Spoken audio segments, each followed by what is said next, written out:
Hello there my fellow Holotable heroes and welcome to another Order 66 video. So guess what, I finally unlocked my Jedi Master Mace Windu, and in this video I'll be showing you how I'm using this trio to get max score here on Relic 5 tier. Now I'm not really planning taking these guys beyond Relic 5 because I don't know, from what I'm seeing Jedi Master Mace isn't really all that impressive. Maybe once Relic Delta hit I'll have to push him further, but for now that's where he's at. But at least obviously then we at least have a video, because I think most guides are there at like Relic 9, 7, 8 tier, so it's good that somebody shows maybe Relic 5 tier as well, how this all works. So as always these guys, I'll first show you the mods and talk about Zeta's key mechanics and then hop in the battle. So if you do want to skip ahead, as always you will find YouTube chapters below. Otherwise let's have a look at Jedi Master Mace. Now I had a look at his Zetas. I don't think they are really necessary for this run. They don't really do a whole lot because they're all about like if you're attacking enemy leader, but we can't attack enemy leader, right? Anyways, not even sure if Lord Vader is coded as a leader for that matter, so I think his Zetas not gonna help you much. Now in terms of the modding strategy, you will want him fast, so at least like 300-ish speed, so you know he opens up before the enemies, and his offense you want to get above 8k. For my testing for the Relic 5 tier, I wasn't quite able to do that with a crit damage triangle, so once I put an offense triangle on him I was able to hit that target to do enough damage, because the guy doesn't crit in the raid anyway, so he has no use of critical damage triangle. And let's look at Deepa next. Now in terms of her Zetas, I think I had a look and both of her Zetas will help you out, I think. So if you are tight for Zetas, I think the unique from Deepa should be first, and then her special second. So these are kind of the only two Zetas I think that are absolutely necessary for this to work reliably. Now in terms of modding, she does not necessarily need to be at 300 speed, because with her Zeta she gains 30% bonus turn meter at the start of the battle. You do want to push her offense above 8k. I was just about to hit the target, and I mean, you know, if it's a little bit below 8k it's fine, right? It's just something to keep in mind. We need a lot of offense so we can finish off both Alpo and Fox in the opening sequence. For her, I did keep critical damage triangle on her because she's critting in this one sometimes, so then critical damage over offense. But if you're struggling, yes, you could try with the offense triangle as well, just to see what works for you. But this worked for me. And Temple Guard, so this is the only one I had to really remod, because obviously he also needs to be 300 plus speed, so he goes before the enemies.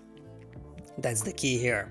And yeah, unfortunately for the foreseeable future, my Temple Guard will be modded for speed, because I'm not moving mods on and off just for the raid. His Zeta, nice to have, but I'm not sure if it's really entirely necessary. Okay, let's hop in the battle, and we'll just walk through the abilities and everything while we are in action. Okay, so first things first, again, because we do get that extra speed and extra turn meter, right? She will go first because she gains 30% turn meter because of her Zeta, and you want to use her middle special, which will call Mace to assist.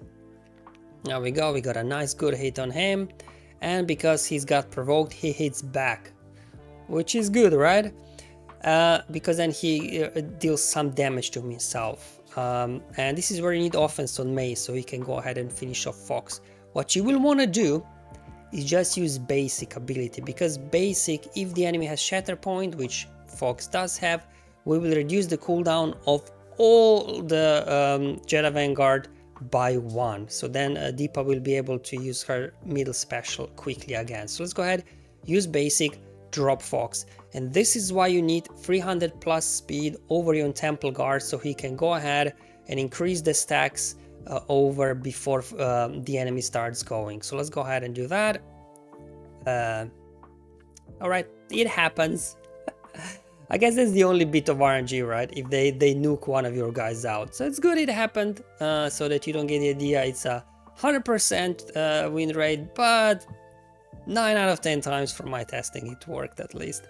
Anyway, let's see what RNG gods will do for me now. Again, we're gonna start off with the middle ability, get Shatter Point, and the assist from Mace.